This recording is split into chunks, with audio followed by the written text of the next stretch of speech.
will be available on the CAN website after the symposium concludes. So, welcome again to FPM and Reporting, What Expanded Learning Practitioners Need to Know, with Phan from CDE's Program Monitoring Office, which is the newest part of our Expanded Learning Division here in California. So, take it away. All right. Thank you, Malia. Good morning, everybody. I don't know where you all are, but I'm here in Los Angeles, Southern California, on an FPM review, on-site review, and my colleagues, I believe Frank and two are here, and others might be joining. The five of us, Soledad and Manon, are the other two additional members of the Program Monitoring Office, which is, like Malia said, the newest office within the Spanish Learning Division, overseen by Michael Funk. And I think two is out on an FPM on site as well in Sacramento today, and Frank has an online FPM review, and Soledad, I believe, is in the Bay Area conducting an on-site FPM review. So we're pretty much all over the map this week, at least, with our FPM activities. So I have a few slides on my slide deck, which I wish to pop up here. So let me see if I can share screen. And Our intent of this session is to be as interactive and stress-free as possible. It certainly is a delight to for us in the PMO office to meet with you all and to basically share with you a few of the things that we do and what we look for when we conduct an FPM review, whether on site or online. Hopefully, with this session, you can gain a little bit more about what we do and what you should expect. Oftentimes, when the FPM office is the Federal Monitoring Program Office of CDE, when they issue notices to LEAs informing them of an upcoming FPM, and then we have the team planning meeting and the entrance meeting. Most of those meetings actually attending those meetings are mostly from the district folks, superintendent, assistant superintendent, and directors and whatnot.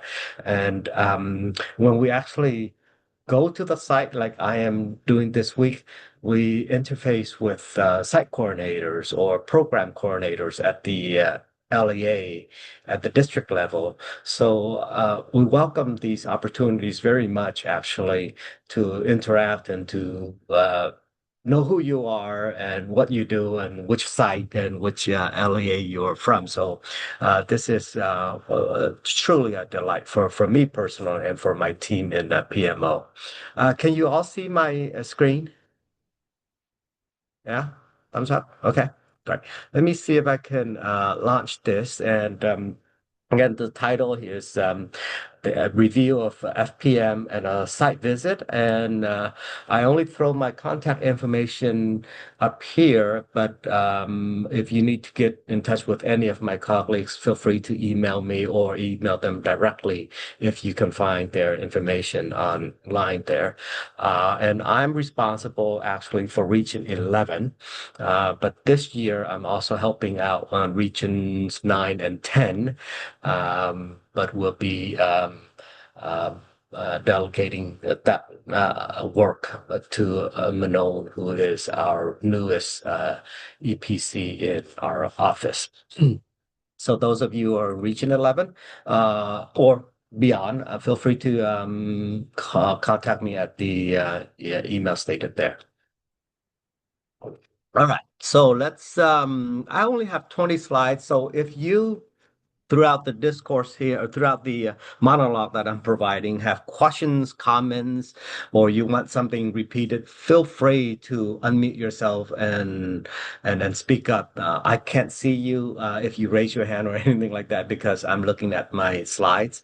But if you have comments that you wish to put in the chat room, perhaps Malia or Frank or someone from my office could help facilitate that. I know that two has to run at around noontime for her FPM site visit. So if I don't get to say goodbye to you two, I'll see you next week somehow. Okay, so on to slide 3. What I want to cover is the essence of the FPM review and what we look for during a site visit. And then I'm going to explain a little bit about the difference between a subrecipient and a third-party contractor. Okay.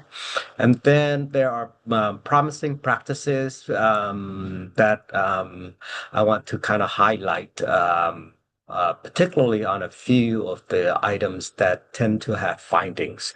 So that's what the gist of the 17 or 16 remaining slides will be about. Okay. So what we do, this first slide on the FPM process, the federal program monitoring reviews are conducted not only by the PMO office. The PMO office conducts the FPM review of the expanded learning division, but there are at least a dozen or more programs within CDE that are also subjected to FPM reviews. So that's why in the CDE, we have an office called the Federal Program Monitoring Office, and all they do is schedule FPM reviews with the selected LEAs for the current fiscal year.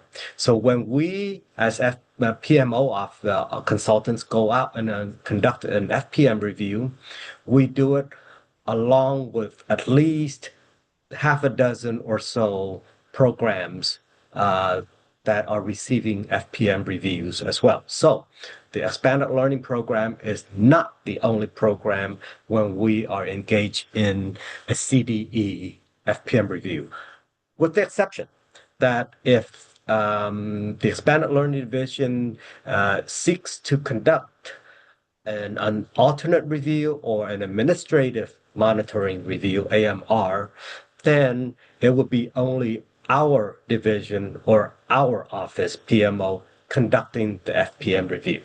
Okay, that is the exception. But when there are reviews of FPMs, FPM reviews, we're basically speaking across all programs monitored or overseen by CDE. So how do we as the PMO office, uh, PMO, the word office is already in there, but if I say PMO, you don't know what it means. So uh, excuse the regurgitation of the word office. So the PMO office prepares the site coordinators, program coordinators, or the management of the CEO of the LEA on the FPM review of the expanded learning by providing statewide trainings. And these trainings occur around August, September, depending on what the FPM office does. So, in a probably around end of August or so. At least last year it was end of August. In previous years it was earlier. The FPM office will schedule 1 full week of trainings for all of the programs that are being reviewed that year. And FPM, Expanded Learning, is one of those programs. So either Frank, myself, or Soledad or Manon this year or in future years will be providing this statewide training. And really, in the statewide training, much of what you're getting today is repeated in those statewide trainings. Okay, so that's what the office of the FPM sends out. But then at the regional level, for example, in Region 11, our office, in conjunction with the other offices within Expanded Learning, also conduct regional training for that specific region. So if Frank is handling regions 4, 5, and 6, he will be delivering those regional trainings for regions 4, 5, and 6. And I did that for regions 9 and 10 earlier this year, and also region 11. So these regional trainings are scheduled between our office and the COE and the SSEL. So it's basically a group of us trying to provide additional assistance, additional guidance to LEAs or sites that are scheduled for an FPM review. Okay. And then what we do is the also the FPM office does this, but what we put on the CMT, California Monitoring Tool, is what CMT stands for. Some of the resources that we have for LEAs and site folks to be familiar with. So if you have access to CMT, you can click on this link and it will take you to the resource toolkit. And what is stored in this toolkit, particularly for expanded learning, are the instrument, okay? The FPM instrument and the compliance monitoring um, tools that you will probably want to know. So let me go back to slide 2, or FPM process number 2 here. If you are scheduled for an FPM review of your expanded learning program, typically what we do is right around August, September or so, we would send an email notification from the PMO consultant. So from me for Region 11, okay? And the message is sent, if not to the superintendent, then the assistant superintendent or the expanded learning program director of the district. Okay, so there will be communication from our office to the LEA specifying which school sites will be reviewed during this upcoming FPM review cycle. Okay, so once the LEA receives the notification from our office, then the LEA uh, gets its team together, huddle, and make the preparation for the uploading of documents in CMT. So typically, let's say if your review is in November, early November, you have 60 days prior to early November. So that is early September is when you can start uploading your documents in CMT for our review. Then the 30 days mark kick in, and that's when we PMO consultants may go into CMT and start reviewing the documents. I say may because it's not guaranteed. All of us have multiple FPM reviews in any given month. And sometimes FPMs have findings in the preceding months or in some cases preceding year that we have to finish up. So we may or may not start the review of your documents on day 30.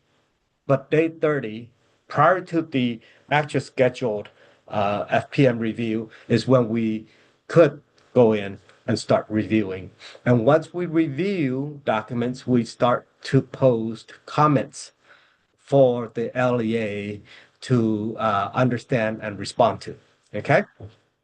So when we FPM office, the PMO office conducts the review of the expanded learning programs, we are reviewing all funding sources. That includes ACES, 21st Century, Assets, and ELOP.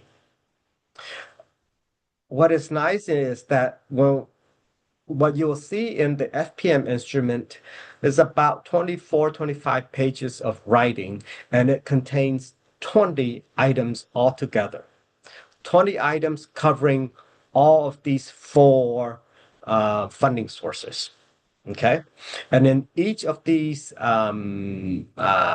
items, it actually has sub-items. So 1.0, 1.1, 1.2, or in cases like 7, ESLP item 7, it has 7.1 or 7.0 through 7.7. So that's the longest that you will see in the instrument and items in the instrument, about 8 different documents that you would have to submit for ESLP 07.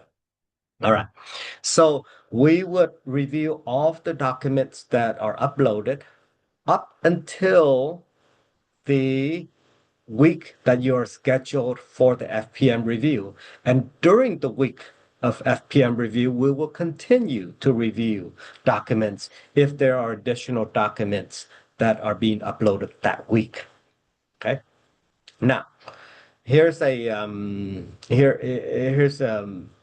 secret we can I can share with you. It is best that you upload and communicate with us, or in my case, with me in Region 11, so that I can respond and provide assistance to you during the days leading up to your official FPM review date. Because when we get in the official review date, let's say Monday through Friday, I have to put on my reviewer's hat and not my supporter's hat. Okay. And it has its own nuances that okay, it's a yes or no, or there's not much clarification, if you will, during the week that I am acting as the reviewer, official reviewer, right? So like the bad cop kind of thing during that week. But prior to that, I want to be able to have discussions, get in a Zoom session or whatnot for LEAs and site coordinators to ask me all kinds of questions. Would this document suffice? What should I do? What should I submit with this particular thing? Do that prior to your review week, okay, or review dates. And then if there happens to be findings because insufficient document was submitted or inaccurate documents were submitted or whatnot, then a finding will be written the day before the last day of the review. And LEAs with findings have 60 days to clear that finding. And if extensions are needed, then a request must be made so that we or the PMO consultants can go into CMT and extend the date for the completion of the finding. All right. Let me pause here. I've shown you slide 6 here already because that's where you can see the FPM instrument and other tools necessary or helpful as you prepare and collect and organize and submit your evidence for the 20 items. Let me pause here to see if there's any questions and maybe I can get a sip of water. Comments, questions so far? No? Okay. In the chat, it's just hello and how are you and things like that. I'm not really looking at the chat. So if not, I Yeah, will. Just to give you a minute to catch your breath, Mon, just Uh-huh. some folks shared where they're joining us from in the chat. We've got some Central Valley folks there for Frank, Okay. um, all kinds everywhere from California. And wanted to note that all materials will be available to everyone after the event on the CAN website. And this, I think, Malia, you have the a copy of my slide here, and you're welcome to disperse however you deem appropriate. All right. I could go rogue and drop a link to the PowerPoint in the chat too, since we have Mon's approval. I will go Okay, ahead and do that. wonderful. So on to slide 7. Okay, so I titled this school site visit. So I, as the reviewer, or my colleagues in your respective LEA or regions or school site, would arrive at the campus at the start of the expanded learning program. Okay, so well, your after school program begins at 2:30 or 3 o'clock. That's when you should expect that I will arrive. I tend to kind of arrive at the campus shortly after the dismissal time, so that I don't have to deal with traffic and the congestions and find parking and things like that. So 10 or so minutes after the school dismissal time is when you probably see me entering the campus, as I negotiate my way through the traffic and whatnot. So this is already arranged with with the expanded learning program director, and we try to do it on the day that the FPM office conducts its extensive review of other programs. Now, the nice thing about expanded learning is that we really don't interfere with the other programs that are conducting the reviews during the school hours.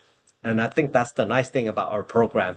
We can just individually go in, make our observations, talk to the principal, connect with the site coordinator, director, and be there for the time leading up to 5:30 or 6 o'clock when the program is dismissed, if we elect to stay that long.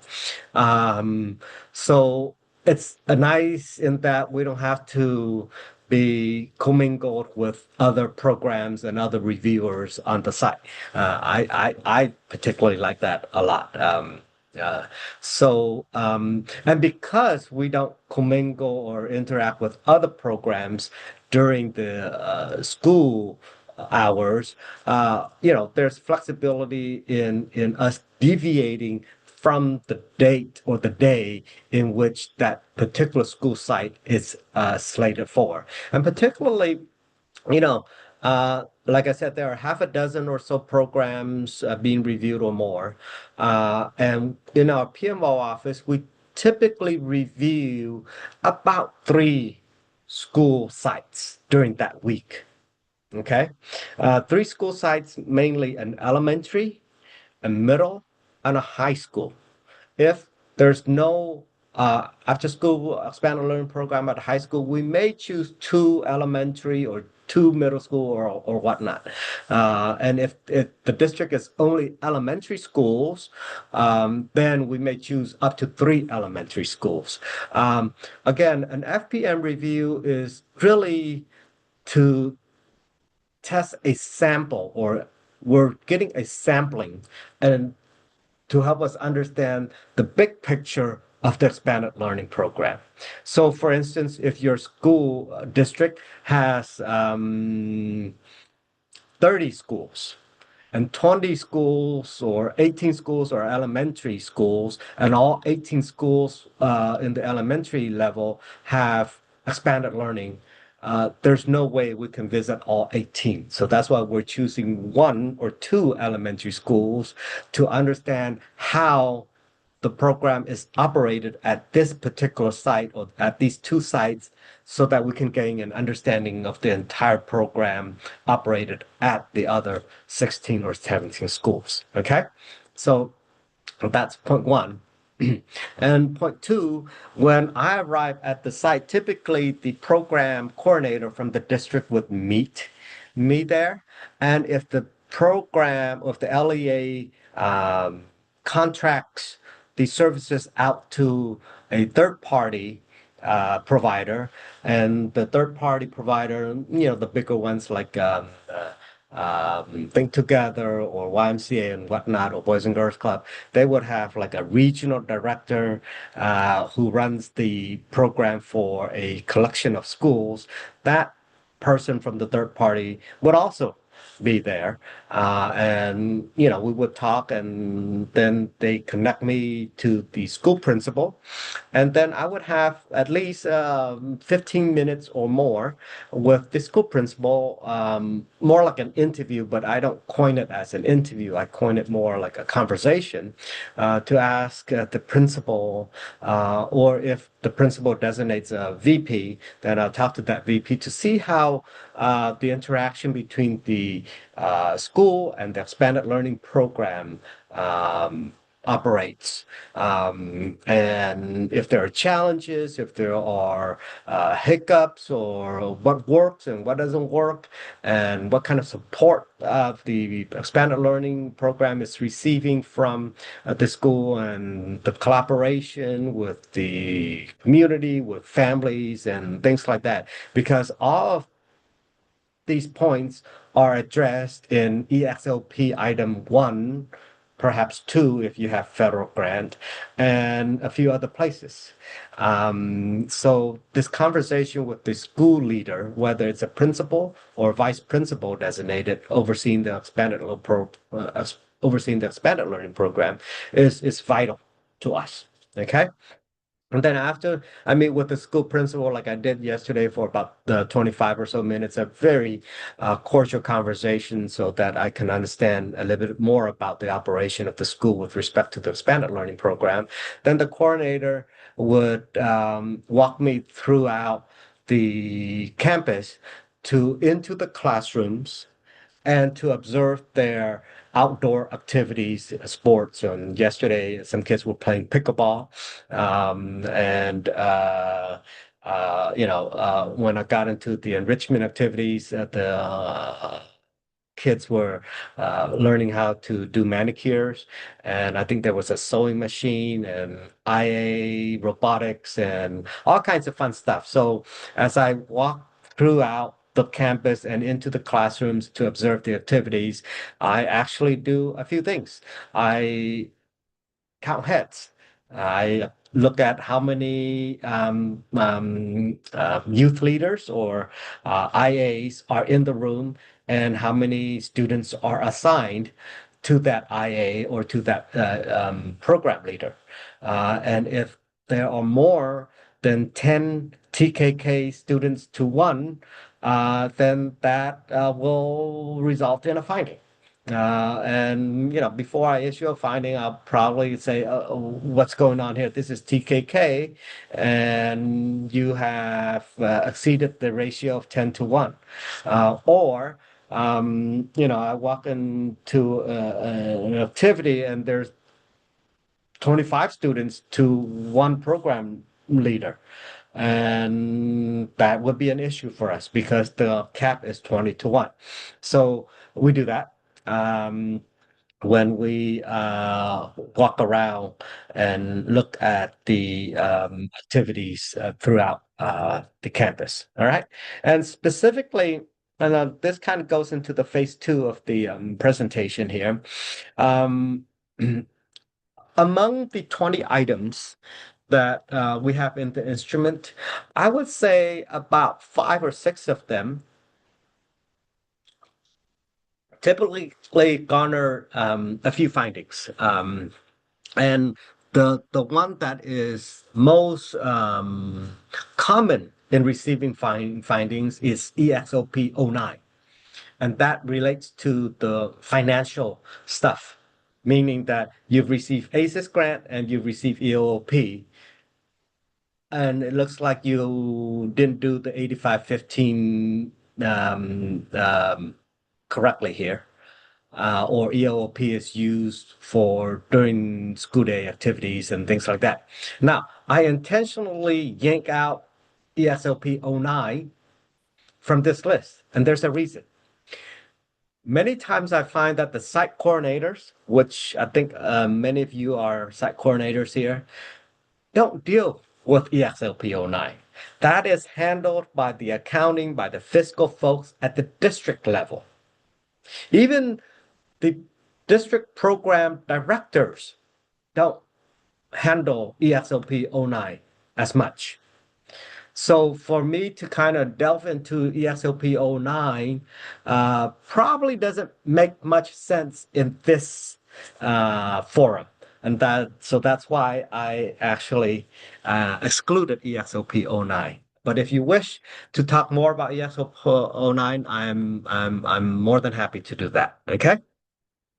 So the other five things that we actually look for when we're at the site. Of course, we look for other things too, like the conversation with the school principal connects to ESOP 01, are these items. And these items tend to have some findings with 16 being more than perhaps number 3 or number 8. But for instance, in 16, all of your program leaders must meet the minimum requirements of the district for an IA, instructional assistants. Okay? So, how do we go about verifying this?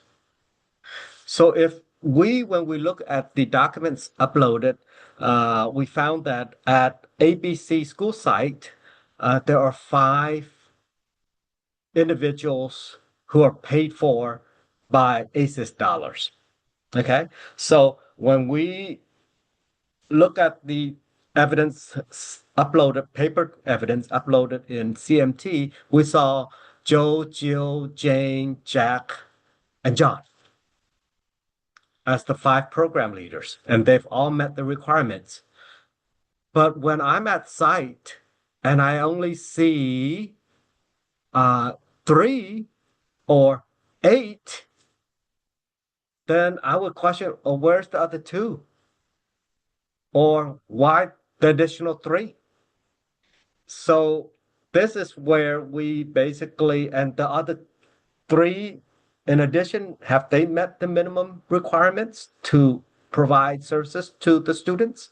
And so it gets into these conversations. And that's why I want to kind of highlight number 16 here. The people that have been submitted for as evidence to comply with ESOP 16 are the people that we're meeting at the school site. All right. And then on to ESOP 15. I mentioned just a minute or so ago, the student to staff ratio. I actually count heads. Okay. You may not see me pointing, but I scan my eyes and I look at, oh, there's 18 for this classroom or for this activity, and there's one adult or one youth leader. That's good. But if it's beyond that, then I would have to I would have to question things. Okay. And then the offer and access related to SOP 03. Well, you offer the program by making it available online, flyers, letters, and brochures and whatnot going to parents and families, and we see all that. But then ESOP 03 is offer an access. How do we know if parents are, quote, accessing this expanded learning program? The only way we know is that students actually sign up, right? And this is really for online reviews. How do we know students sign up? Well, we have a program when we have students enrolled in it.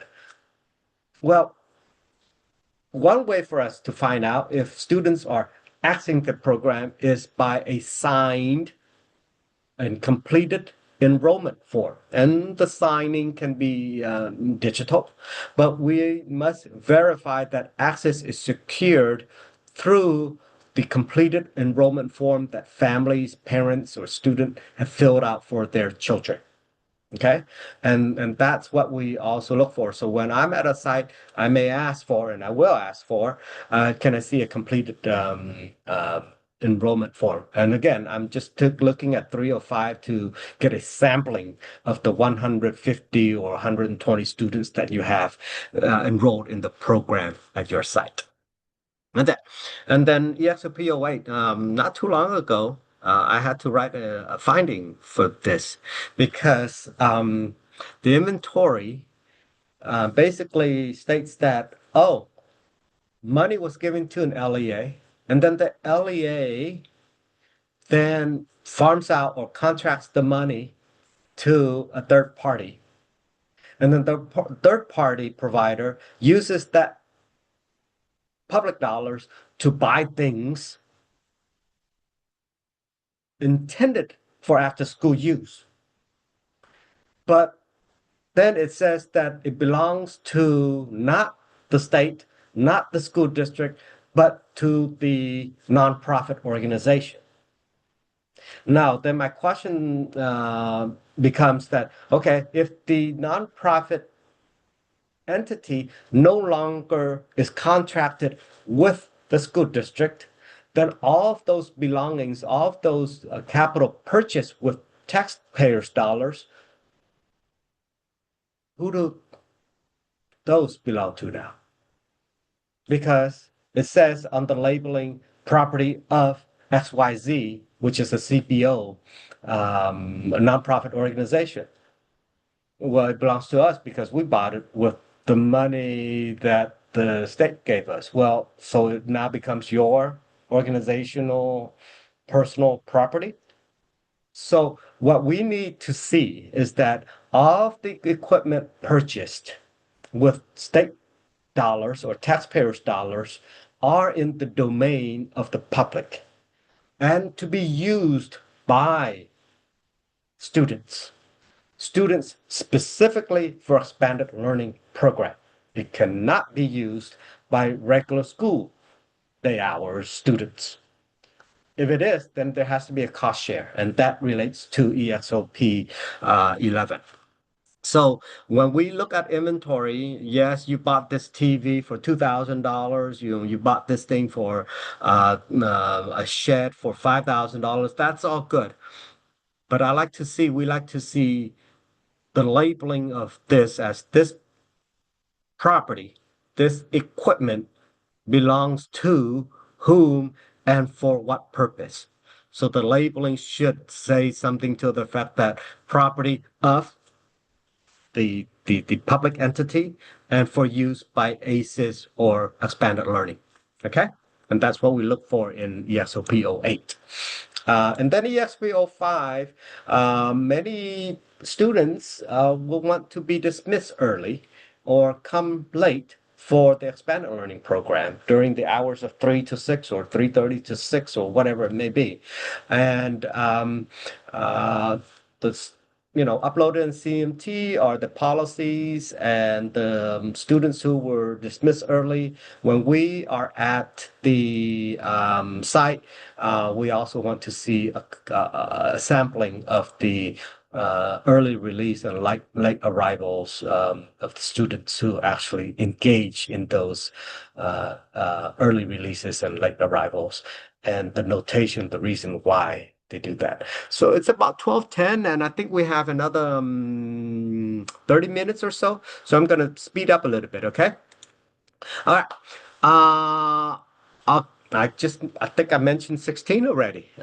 This is what oh, that's my bad. I should have kind of clicked on these slides. Okay, well, 16. Um, Again, this probably doesn't pertain to the site coordinators, but more on the program directors or even at the district level. This is what we look for when we are trying to ensure that the IAs have the youth leaders have met the minimum requirements. If a transcript or diploma degree is required, then the actual evidence of that youth leaders diploma transcript must be submitted. Okay. And during the training, the statewide or the regional, we kind of go into how you can actually structure this so that it is clear for us to read and review. So that's ESOP 16. ESOP 15, whatever evidence we see in CMT and writing, the students' names must be redacted, and we want the roster to cover a period of 30 days or a month. So for the month of November or October or December, whichever month you supply to us, it should be a complete full month. Okay. We want to clearly see that in this class, grade one or grade A, or however you label it, there is clearly one or two youth leaders assigned to the program or to their classroom activity. And there are 20 rows or 25 rows or 15 rows with students' names on each row and the student's name redacted. You just cross it off completely so that we know that there are 18 students in this grade level or in this particular classroom or at this activity during that time on that day for that week and for the entire month. We want to see that to ensure that the 20 to 1 or 10 to 1 ratio is met. Okay. And then slide 3, like I said earlier, the offer and access documentation must be there. And then, uh, the unduplicated or duplicated. Inventory, I mentioned that earlier, but the nice thing is that for next year, when we conduct our FPM review for 25-26 fiscal year, program year be 26-27, anything that you purchase less than $15,000, you don't have to record it in the inventory. So it's gone up from $500 now to up to $1,500. Okay. And this is the labeling that is preferred in the any equipment. Property of school district and used by whatever entity for the expanded learning program. Okay. Early release, I think I mentioned that. Okay, now into the subrecipient and contractors. So there's a difference. I can just read what is underlined here, but let me kind of paraphrase it. So when the state gives out a grant, let's focus on grants. ACE is 21st Century in Assets, and because ELP is a fund. So when an LEA receives a grant from the state, then that LEA is called a grant recipient or a grantee, right? Okay. Now, in large districts, or small or medium, however, the arrangement, the LEA might not be able to provide services for the expanded learning program at one or any of their schools. Therefore, they contract out to an entity, XYZ, ABC, Link Together, YMCA, Boys and Girls Club, Woodcraft Rangers, you name it. There are multiple names out there, right? As third providers. So when we, the state, or you, the grant recipient, refer to them, do you call them a subcontractor, a contractor, a subrecipient, a grantee, a sub-grantee, or what do you call that? Okay, so there are technical terms that you need to be familiar with, at least these two, a subrecipient and a contractor. So this is really stated in law here that when a grantee, in this case, the school district, the LEA, contracts direct services to a service provider, third party provider, the service provider becomes a subrecipient and therefore is responsible for adhering to all applicable program requirements.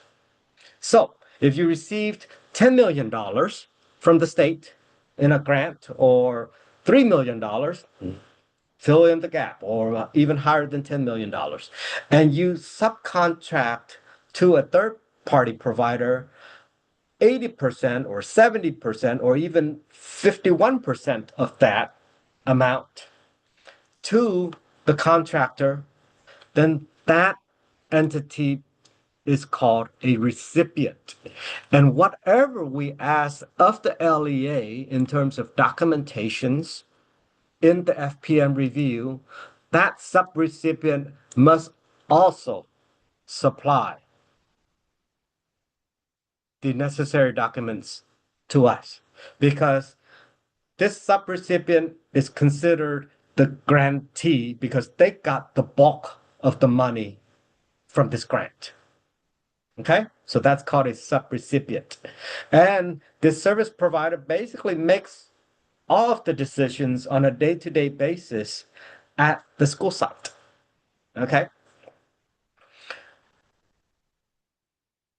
but when a grantee, the LEA, contracts a specific service component to a service provider, then that contractor or is classified as a contractor, not a subrecipient.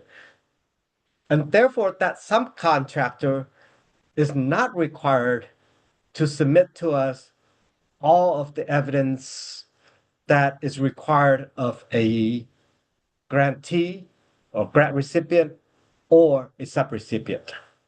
Okay, so just absorb that a little bit, and then I'm going to move into the next slide and I can provide a bit more elaboration.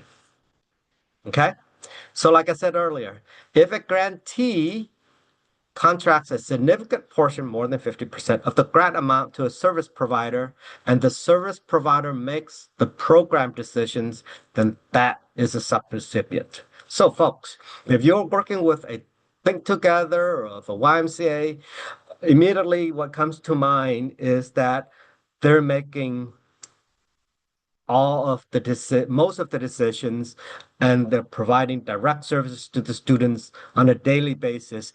Therefore, they are classified as a sub recipient, not as a contractor. Okay?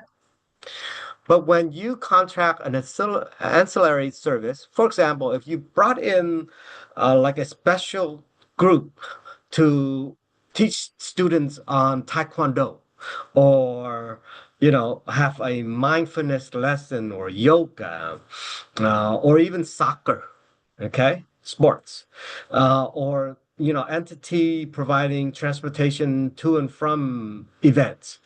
Those are called subcontractors. And we don't need to see the qualifications of EXLP 16. For instance, the person providing that service there, we may not ask for, do these folks have have they met the minimum qualifications? But the subrecipient, we would have to ask for the employees of the subrecipient providing services as youth leaders. We would have to ask for the credentials of that program youth leader. Okay, so hopefully this is clear to you as the site coordinator. And the site coordinator in this case may be an employee of the third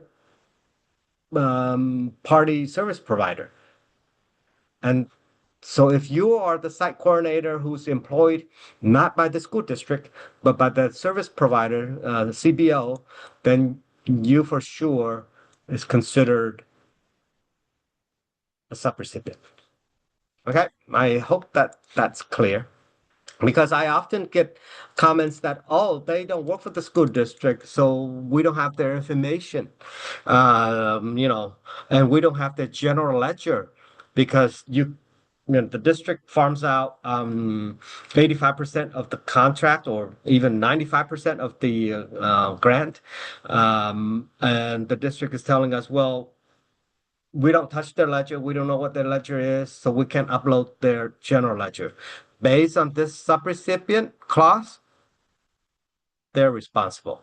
And it is not our job, CDE's job, to track or chase down the third service um, mm, party provider. We know that we gave you, the LEA, the money, and we're working with you. So how you obtain the information from the subrecipient is really your work. So long as the evidence is uploaded by the LEA, because typically access to CMT is accessed only by the LEAs. All right. Can Okay, I on ask to a quick question here? sure, please. So, by this definition, then, would that mean that facilitators and liaisons would technically be classified as subrecipients, or is this something else in addition to the standard employees would be classified as a subrecipient? I don't know your name, but if you could define for me what is facilitators. So I work up in Region 2 Okay. with Project Share, and um we have site coordinators, and then beneath site coordinators are site facilitators, and beneath site facilitators are site liaisons in terms of the hierarchy. So our site coordinators will be people who are in charge of, say, 6 to 8 schools in whatever regions they're assigned to for that county. Facilitators are the ones who are directly in charge of a singular school site, and the liaisons are boots on ground helping hands. Do they technically in these types of lawful terms count as subrecipients as like the steps in the ladder down as employees, or are they not technically termed as such because they are employees? Like there's a separate term or something. For the question and the comment. When I use the word subrecipient and contractor, I am not referring to individuals or individual employees. I'm referring to Mhm. entities, okay, organizations. Okay. So, So if so all those three positions that you listed, mhm, all those three positions are employed by the school district or by the CBO. CBO means community-based organization, by the county. by the county. Yes, I think that Okay. would be the LEA for our area. Okay. So yours is a case where you have a consortium. Okay. I don't know. So the county in this case Hmm. would be if they're taking the bulk of the money from the school district, then they would be considered a subrecipient. Okay. Okay. So two had left already. Two covers regions one, two, and three. Two dot. But if you want, you can email me my email is on the slide number 2 there. Your question, and I can work with two to get your response to that. Yeah. But it's very I want to be clear in that when we refer to separate recipients and contractors, we are referring to organizations, not individual employees. Hmm. Okay? Thank you. Surely. Let's see, where was I in 16? Okay. So 16, we're almost toward the end here. Basically, um, state funded programs and the third party service providers must demonstrate that the salaries and wages charged to the program are accurate and can be supported by time and effort records. Now, this is important, and I wanted to highlight this because with the advent of ELOP, okay, many school districts have been enjoying the ACES grant. But because there are additional funds, I mean, ACES, if you take a big picture observation, there's about $800 to $900 million in ACES for the entire state. Okay. And you have to apply, and it's a grant process.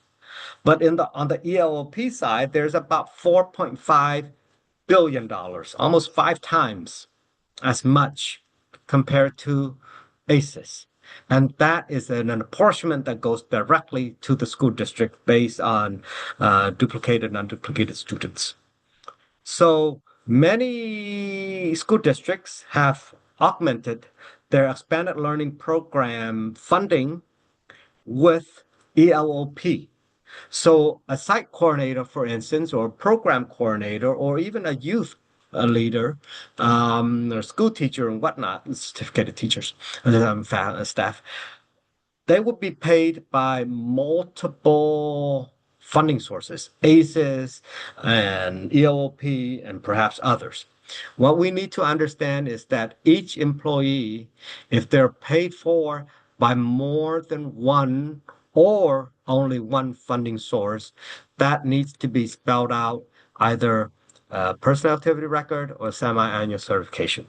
And this is stated in Procedure 905 of CSAP.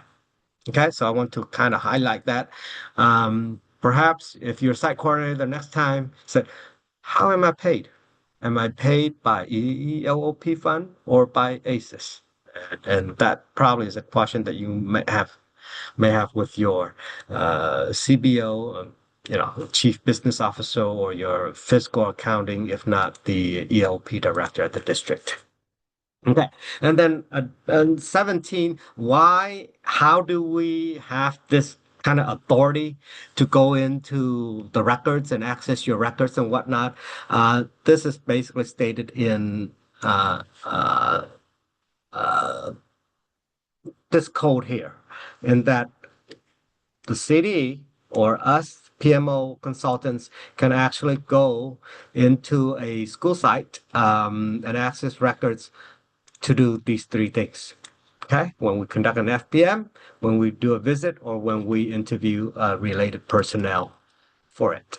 Okay, and then I kind of tease you with 2 or 3 slides on rules and regs and whatnot. If you are hungry for more, you can certainly click on these links to read more. But I wouldn't make that a bedtime reading or anything like that. Okay. Um, like I said, if you use ACES, 21st century, or EOP, these codes, they must be stated in the semi-annual personnel activity record there. When we do the ESOP 09, we need to understand an 85-15 arrangement, 85 for direct, 15 for indirect, including administrative, including 5% indirect. And we track it by sites. So for instance, if you're receiving ACES grant, and the ACES grant is for 15 schools, and we're only reviewing 2 or 3 of your 15 schools, we want that $150,000 or $203,000 for that particular school site that we're looking at. We want it broken down by 85-15 for that individual site that we're reviewing. We're not seeing the whole picture. We're only seeing a sampling of it. Okay. And then the grant requirements, again, back to the minimum qualifications and student and staff ratio. Okay. I think I'm going to pause there since we're at 12:30, and that only leaves us, 15 minutes or so for comments and Q&As and things like that. So let's go. Are there questions or comments? I just stopped my slide deck, so perhaps we can chat a little bit here. Let me Just a question see. in the comments there about Yes. the site visits, kind of, if there's two different start times and stuff like that. Okay, let me see here. Does anybody want to vocalize that question, or you want me to read it from the question here? Let me. Uh, which question was It that, or says, from? what if your school has two different dismissal times? We generally do the on-site visit at the beginning of program. So asking about when that would actually start. Okay, that's good question. Really, I go for the big picture. So if let's say your school dismissal at what 1:15 is for 100 students, and your dismissal at 2:30 is for 400 students, and amongst the 100 student dismissal at the earlier stage, and then the 400 at the latter stage, the bulk of the students enrolled in the after school program is in the latter, meaning the 2:30. I will probably come at 2:35. Or if I choose and coordinate with whoever is the site coordinator and the program director, I may just go there and the first dismissal and stayed until the end of the second dismissal, meaning till 6 p.m. So all that is there's no set in stone arrangement that could be discussed. It could be discussed between the consultant and um, school site coordinator. I have not experienced that, so I can't tell you from my experience, but that would be my thinking process there. And if I may with that as well, just with the visits, what we're interested in seeing is just program, seeing how it's run. So we don't want something different or anything like that. So it's not I'll put it this way, it's not a show. We just want to see program and we want to see how it runs. I've been on some earlier on in my career where it's fun because the kids, they never hold back. They're like, we've never done this before. This is so cool. Are we going to do this stuff again in program? That kind of thing. But we want to see program. We want to see, as Mon said, we've got evidence of the policies in place, like early release and all things like that. We just want to see how those things are in play. So it is very, open as far as when we're there and what we're looking at. Okay. Anything else? Where did you say we could find the PowerPoint that you were going through with all the resources and things again? I think there's a link in the chat that you can just click on it. Oh, Leah I'm posted at blind. I 11:50. see it. Okay. Mm-hmm.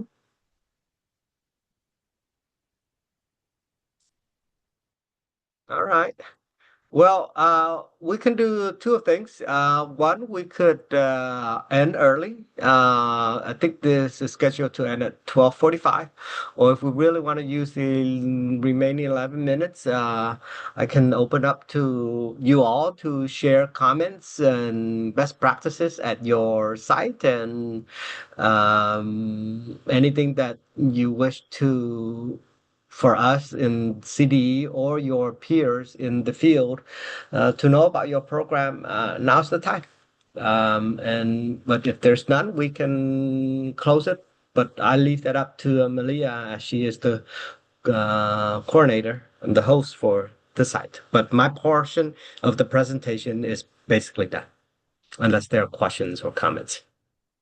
Yeah, well, this space and time is for you and what is most needed for folks wanting to know about FPMs and meet the PMO office folks. So we are scheduled to 12:45, but we will not hold you if you feel complete.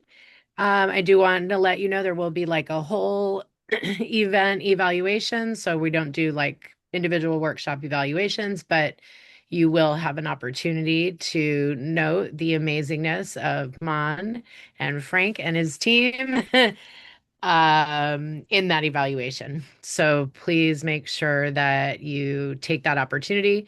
I believe our next session starts at 2 o'clock. So you do have a little bit of time to grab some lunch.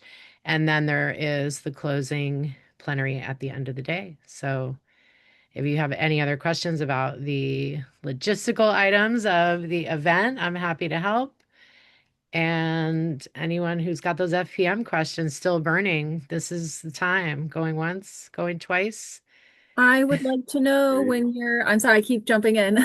I would like to know when you guys are on site and you're doing your reviews and seeing the day-to-day, what are the things that stand out to you as, oh, that's good. That's really good. I want to know what the Oh, sparkles that you see are. sure, I can share that. Just yesterday, this week actually, let me just name this right now. So in the entrance meeting, we met with the superintendent and her cabinet. There's like perhaps a dozen or more folks from the district, and all the programs being reviewed were present, including expanded learning. And when the superintendent and her staff gave us a presentation and overview of the district, there were very aspirational goals for the next 5 years. In other words, it's numbers like right now we're achieving 25% in reading and math, but in the next 5 years, this number is expected to reach 60 to 65, give or take. And after the presentation, not only me, but a few others, I started the question and said, well, these are very aspirational goals that you have. How, and granted, they're suffering a $30 million structural deficit. So how can you achieve all of these goals in the next 5 years in light of a $30 million deficit?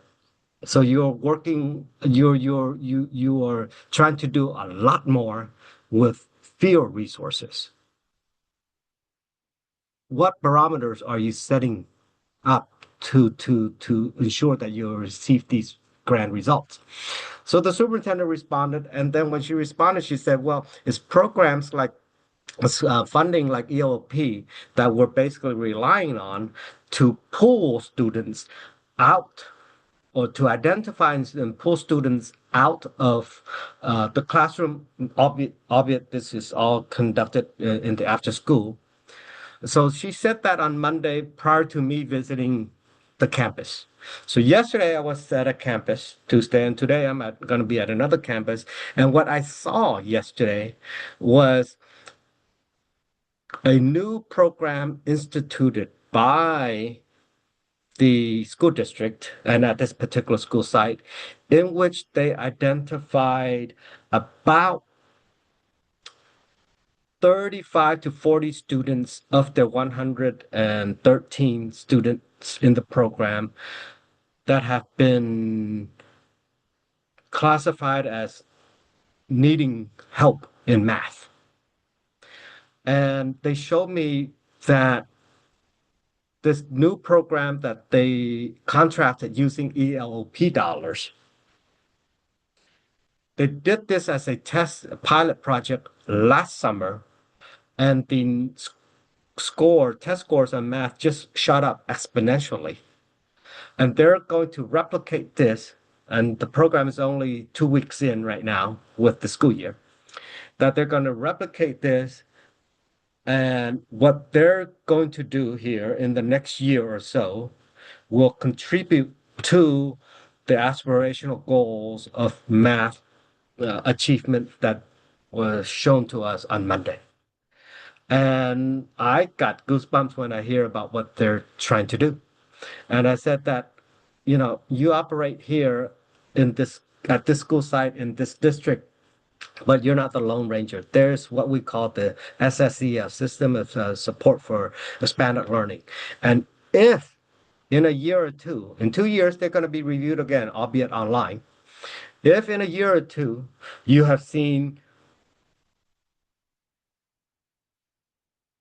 increases in your achievement levels amongst your students enrolled in this program, please share it with us meaning CDE, because I want to be able to share, to provide a forum for you to share with the SSEL, whether it's in Region 11 or beyond, or throughout the state, so that it is a demonstrated evidence that you're using ELP dollars to support your students, to help your students, and this ties in with the aspirational goals that you have set, not you, but that the Board of Trustees of your school district has set. And that's what perhaps an example of what they're trying to do in with expanded learning fund, EOP fund, which I consider is good. Okay. I hope I'm not too elongated in the response, but I wanted to provide some context as well. Thank you. All right.